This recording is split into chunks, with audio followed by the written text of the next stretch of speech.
Hello, everyone. Today I want to read to you. First, let me start by saying my little quote that I like to say. Let our Most High words be true, and every man's word a liar. You better believe that one. Luke chapter 8, 1 through 56. I'm sorry, 1 through 56. And chapter 9, 1 through 62. Chapter 8. And it came to pass afterward that he went throughout every city and village, preaching and showing the glad tidings of the kingdom of Elohim. And the 12 were with him, and certain women which had been healed of evil spirits and infirmities, Mary called Magdalene, out of whom which 7 devils, and Joanna, the wife of Chuza, Harion, Stewart, and Susanna, and many others. Oh, he was naming the demons.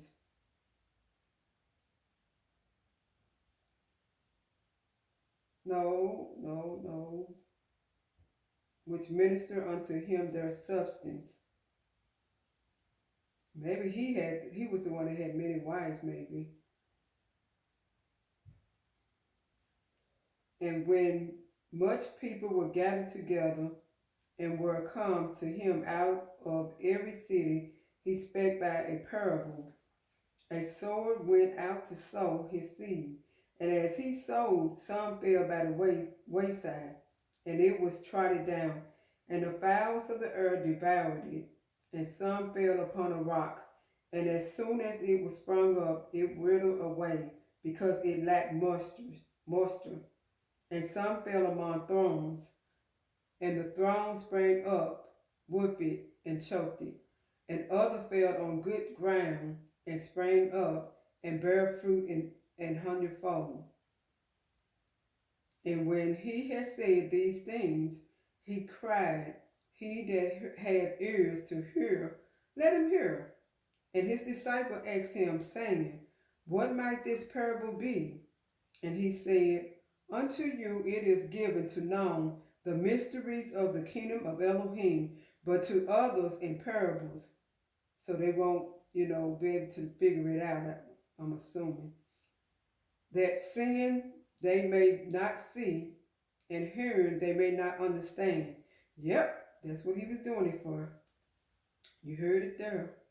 Now, the parables is this. The seed is the word of Elohim. Those by the wayside are they that hear. Then cometh the devil and take away the word out of their hearts, lest they should believe and be saved. They on the rock are they, which, when they hear, receive the word with joy, and these have no root, which for a while believe, and in time of temptation fall away. And that which fell among thorns are they, which then they have heard, go forth and are choked with cares and riches and pleasures of this life, and bring no fruit to perfection. So he's talking about us, basically, the ones that learning about the Most High.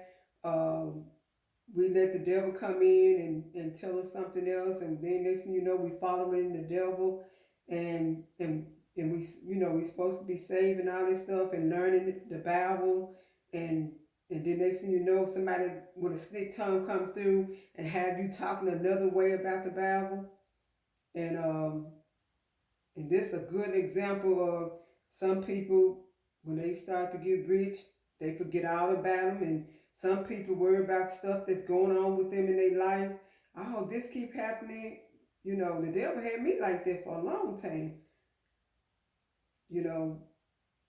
I was always concerned with things that was going on, and couldn't see what the Most High was trying to tell me, because, I was constantly bothered by these things.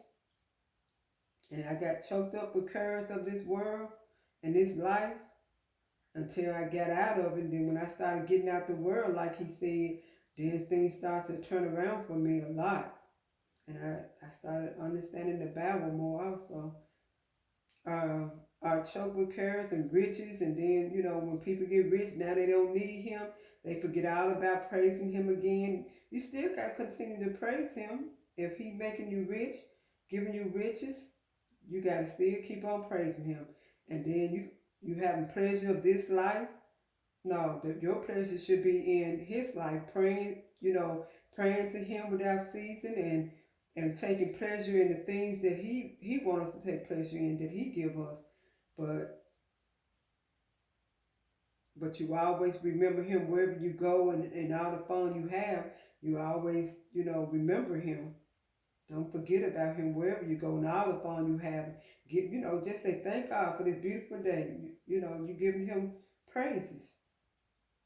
But he do want us to enjoy life and bring no fruit to perfection. He don't want you to get so caught up in your life that you forget about him. And now your fruits can't come to perfection because you don't forget about him. You started having a good life, and now you move on, and now you don't even pick up your Bible anymore. You get too busy. But that on the good ground are they which in an honest and good heart, having heard the word, keep it, and bring forth fruit with patience. No man, when he have lighted a candle, covered it with a vessel, or put it on a bed, but set it on a candlestick, that they which enter in may see the light. For nothing is secret that should not be made manifest, neither anything hid that should not be known and come abroad. Take heed therefore how ye hear, for whomsoever hath, to him shall be given, and whosoever hath not, from him shall be taken even that which he seemeth to have. So he can take away what you have, and then the ones that don't have, he can give you. He can give you lots and take a lot away from people that have much. Then came to him his mother and his brethren, and could not come at him for the press. And it was told him by certain which said, thy mother and thy brethren stand without, desire to see thee. And he answered and said unto them, my mother and my brethren are these which hear the word of Elohim and do it. All this stuff he telling us to do in the Bible, and we do it and honor him and do what he tells us to do, his will and not ours, when we, his mother and his brethren and fathers. Now it came to pass on a certain day that he went into a ship with his disciples, and he said unto them, let us go over unto the other side of the lake. And they launched forth. But as they sailed, he fell asleep. And there came down a storm of wind on the lake, and they were filled with water, and were in jeopardy. And they came to him, and awoke him, saying, Master, Master, we perish. Then he arose and rebuked the wind, and the raging of the water. And our Messiah said we can do it too. If we got that faith in our Most High, we can do this too. And they ceased, and there was a calm. And he said unto them, where's your faith? And they being afraid, wonder, saying one to another, what manner of man is this? For he commanded even the winds and water, and they obey him. I cannot believe they're still saying this at this moment in time. But he's letting us know that they still didn't have faith. And they arrived at the country of the Gadarenes, which is over against Galilee. And when he went forth to land, there met him out of the city a certain man, which had devils long time, and wore no clothes, neither abode in any house, but in the tombs. See, someone else is telling this story, but they tell them the different way that you heard earlier, right? When he saw the Messiah, he cried out and fell down before him, and with a loud voice, "What have I to do with thee, the Messiah, thou son of Elohim Most High? I beseech thee, torment me not." For he had commanded the unclean spirit to come out of the man. For oftentimes it had caught him, and he was kept bound with chains and in fetters, and he brake the bands, and was driven of the devil into the wilderness. And our Messiah asked him, saying, "What is thy name?" And he said, "Legion," because many devils were entered into him. And there's some people that, like the Watchman Report lady and her husband, they know all the devils. They know them by name. I don't even care to know them like that. I don't even want to get to know them on that level. I just want to tell them to get out, whenever if one come near me or come in, that's all I care about. I don't care to learn your name. I don't care anything about you, because our God is greater, and our Messiah, he's greater than the devil and the demons. So I know their names. I don't need to know your names. And our Messiah asked him, saying, "What is thy name?" And he said, "Legion," because many devils were entered into him. And they besought him that he would not command them to go out into the deep. And there was an herd of many swine feeding on the mountain. And they besought him that he would suffer them to enter into them. And he suffered them. Then went the devils out of the man, and entered into the swine, and the herd ran violently down a steep place into the lake, and were choked. When they that fed them saw what was done, they fled, and went and told it in the city and in the country. Then they went out to see what was done, and came to our Messiah, and found the man out of whom the devils were departed, sitting at the feet of our Messiah, clothed and in his right mind. And they were afraid. Don't be afraid. Y'all know what he was there to do. They also which saw it told them by what means he that was possessed of the devils was healed.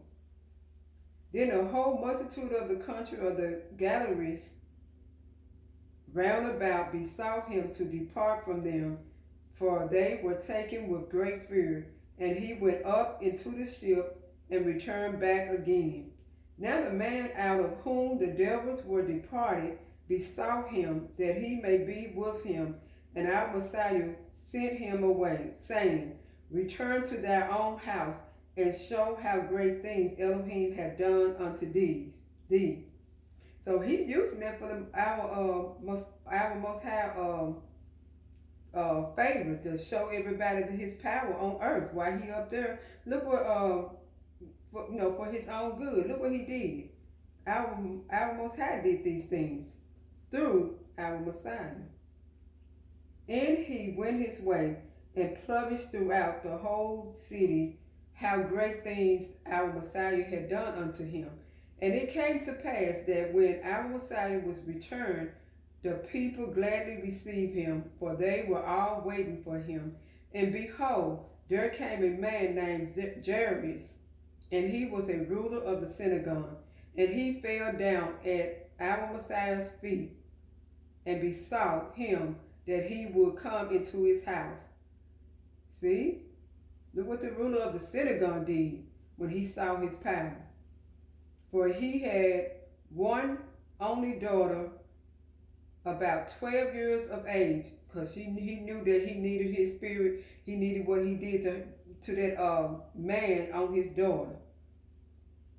For he had one only daughter, about 12 years of age, and she laid a dam. But as he went, the people throned him. And a woman having an issue of blood 12 years, which had spent all her living upon a physician, neither could be healed of any. Came behind him and touched the border of his garment, and immediately her issue of blood stench. It means it dried up. And see, I had an issue. I don't think it was quite as long as hers. Wait a minute, hers was 12 years. Mine was longer than hers, but it wasn't every day. It was a regular cycle for you women. I'm not talking to the men because no men should be listening to my channel anyway. It should just be women listening to it. But anyway, because I can't preach to a man according to our Bible and scripture. So anyway, that happened to me, and I wish I had the Messiah here. I could have just touched the heel of the heel of his garment, and it would have healed me. But unfortunately, I had to go into a doctor and pray to the Most High to deliver me from, work on this doctor and help this doctor to deliver this problem out of me. And he did. And let me survive through it all and come out alive. And he did. He gave me his blessings. But I wouldn't have got his blessing if I was out here cheating, out here keeping nonsense going on in the world, walking around doing stuff and doing all type of sin, keeping up ruckus. I wouldn't have had it. He would have been like, no, you come on home, you troublemaker. But instead, I was telling the truth on the things that had happened to me. I was telling people so if they started having stuff happen to them inside their house, they'll know what's going on. So I just started telling people the truth. So don't think it's somebody, which I don't think it's a spirit that was doing it. It was actual people doing it. Now, spirit may enter them after they started doing so much, and then the spirit like, okay, the Most High allowed that wicked spirit to go into them. This is what you're going to be doing the rest of your time if you don't seek me. I'm going to let this demon stay in you until you start seeking me. And I think that's what the Most High does. But he let me see, he saw me through it. And boy was I thankful. I was glorifying him and everything.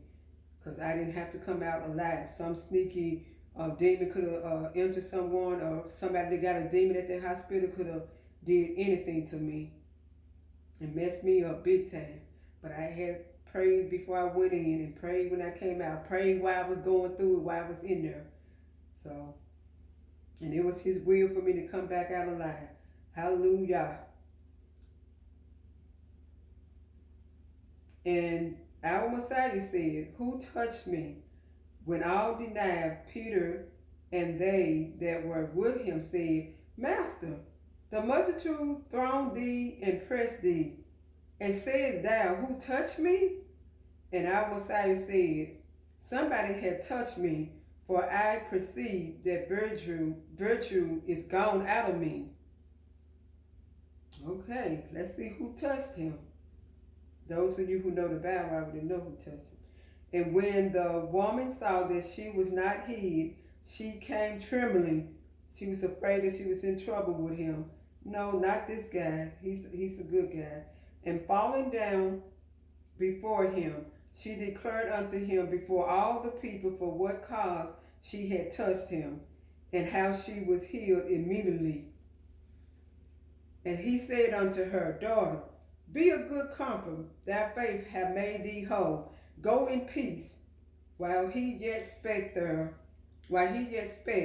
there cometh one from the ruler of the synagogue's house, saying to him, Thy daughter is dead. Trouble not the master. But when our Messiah heard it, he answered him, saying, Fear not, believe only, and she shall be made whole. And I got a feeling that we could do that today. All of us can, and the Bible tell you, there ain't gotta be a feeling. The Bible tell you that if all of these people, set apart people get together and pray for someone, they gonna come through. Now, if you got a wicked one amongst you, calling themselves a set apart person, if you know that, get them out. But if all of y'all hearts are pure, he's gonna answer y'all prayer. And when he came into the house, he suffered no man to go in, save Peter. Oh, I think I messed up. I should have put my finger on it, but I didn't. I don't know if I read 50, but I'm going to read it again. But when our Messiah heard it, and he answered him, saying, Fear not, believe only, and she shall be made whole. That's why I don't like reading it this late at night, because I'm tired and sleeping. It's almost 12. And I'm beat down for the curse of this word today. And when he came into the house, he suffered no man to go in, save Peter and James and John and the father and the mother of the maiden. And all wept and bewailed her. But he said, Weep not. She is not dead, but sleepeth. And they laughed at him to scorn, to make fun of him. That's what they talking about, to scorn, knowing that she was dead. Like, I'd like to see you do that. Ha ha, she's dead. But they don't know who they talking to. And they must haven't heard about him. Because if they did, they wouldn't laugh. And he put them all out. Good riddance. And took her by the hand and called, saying, Maid, arise. And her spirit came again, and she arose straightway. And he commanded to give her meat. And her parents were astonished, but he charged them that they should tell no man what was done. Chapter 9. Then he called his 12 disciples together and gave them power and authority over all devils and to cure diseases. And I think he gave us the same power and authority, but it got to be set apart saints together. If one of them among them is cold or lukewarm, kick them out, because you're not going to get that type of prayer going if you got one weak person in there. So, and he's not saying you got to be perfect, but you just can't be lukewarm and cold. And we all gonna sin and fall short of his word. So he tell us that.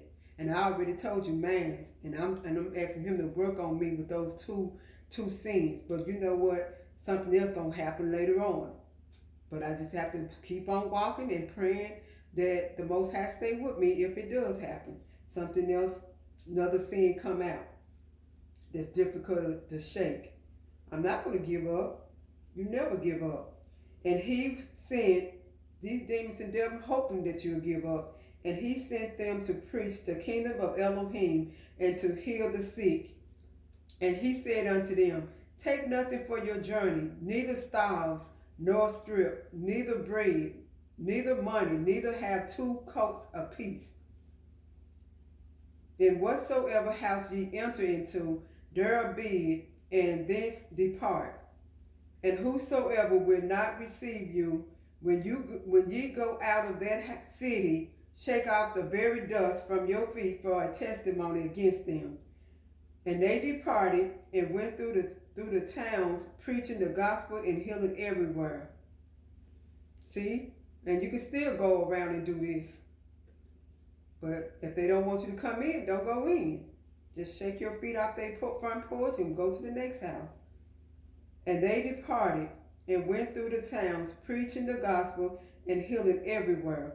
Now Herod the Tetrarch heard of all that was done by him, and he was perplexed, because that it was said of some, that John was rising from the dead, and of some that Elijah had appeared, and of others that one of the old prophets was rising again. And Herod said, John have I beheaded, but who is this, of whom I hear such things? And he desired to see him. And the apostles, when they were returned, told him all that they had done. And he took them and went aside privately into a desert place belonging to the city called Bethsaida. And the people, when they knew it, followed him. And he received them and spake unto them of the kingdom of Elohim, and healed them that had need of healing. And when the day began to wear away, then came the 12, and said unto him, Send the multitude away, that they may go into the towns and country round about, and lodge, and give victuals, for we are here in a desert place. But he said unto them, Give ye them to eat. And they said, We have no more but 5 loaves and 2 fishes, except we should go and buy meat for all this people. For they were about 5,000 men. And he said to his disciples, Make them sit down by 50s in a company. And they did so, and made them all sit down. Then he took the 5 loaves and the 2 fishes, and looking up to heaven, he blessed them and brake, and gave to the disciples to set before the multitude. And they did eat, and were all filled. And there was taken up of fragments that remained to them 12 baskets. And it came to pass. See, everything he said in the Bible always comes to pass. That's how I know the Bible was true. Because I said, man, all this stuff he said, and some stuff that I saw that came to pass. And I said, man, it's coming to pass.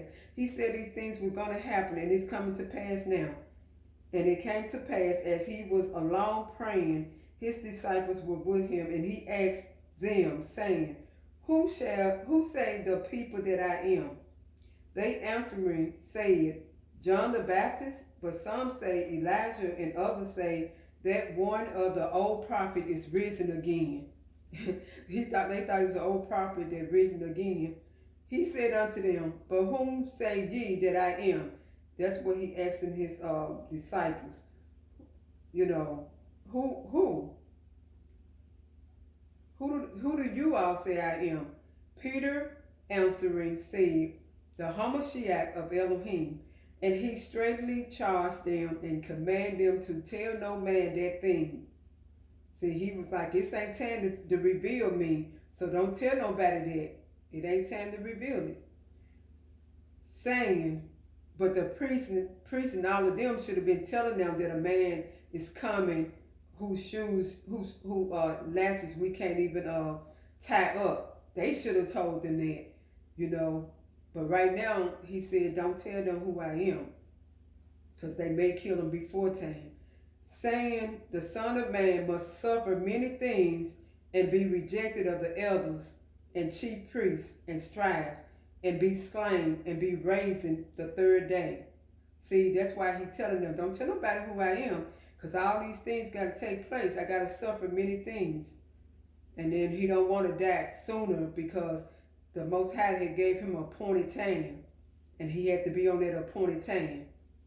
Like us, he give us all an appointed time to come and receive him in his words. And he said to them all, If any man will come after me, let him deny himself and take up his cross daily and follow me. For whosoever will save his life shall lose it, but whosoever will lose his life for my sake, the same shall save it. For what is a man advantage if he gain the whole world and lose himself or be cast away?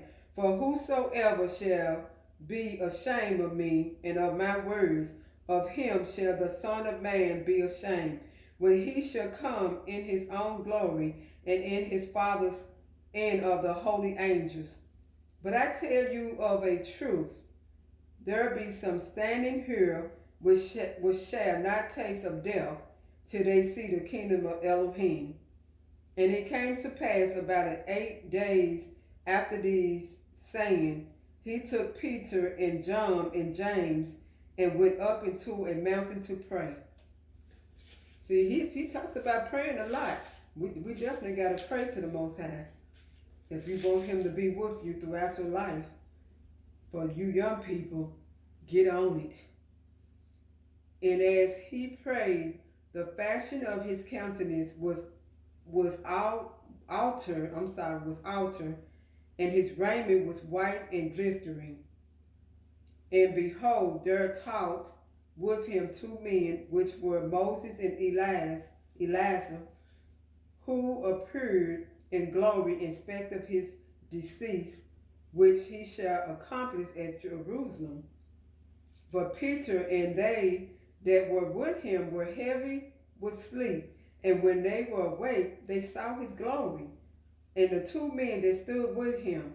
And it came to pass, as they departed from him, Peter said unto our Messiah, Master, it is good for us to be here, and let us make 3 tabernacles, one for thee, and one for Moses, and one for Elijah, not knowing what he said. While he did spake, there came a cloud and overshadowed them, and they feared as they entered into the cloud. Why fear, disciples? You already know what he's there for, and you already know the things he can do. So he's giving us an example of what not to do. Now we have the book. Maybe it's a lot different since we got the book and we can read the stories and be reminded of the stories, but they didn't. So maybe, I've got to give them the benefit of the doubt here. So let's give them the benefit of the doubt. And there came a voice out of the cloud saying, This is my beloved son, hear him. See, even back then he was talking from the cloud. And when the voice was past, our Messiah was found alone, and they kept it close, and told no man in those days any of those things which they had seen. But our Most High told them to write it down in the book so that we won't be like them. At least we'll believe and have faith and then hear the stories and believe. And we won't be caught like them not believing. Even when they saw it. If you see something, you can believe it quicker than you can when you don't see it, right? But we don't even see it, but we got faith in the Most High, in the Messiah, and we believe just reading these stories. I know most of us do. Glory to the Most High. And it came to pass that on the next day, when they were come down from the hill, much people met him. And behold, a man of the company cried out, saying, Master, I beseech thee, look upon my son, for he is my only child. And lo, a spirit taketh him, and he suddenly cried out, and it cheered him that he foamed again, and bruising him hardly departed from him. And I besought they, disciples, to cast him out, and they could not. See? Because they ain't have no faith. He's telling us, without faith, you can't do nothing. You can't do none of these things. And our Messiah answering said, O faithless and perverse generation, how long should I be with you and suffer you? Bring thy son hither. See, now he referred to our generation as a perverse generation. Well, I'm going to have to assume he's talking about the people that walked with him back then. He called them a perverse generation. But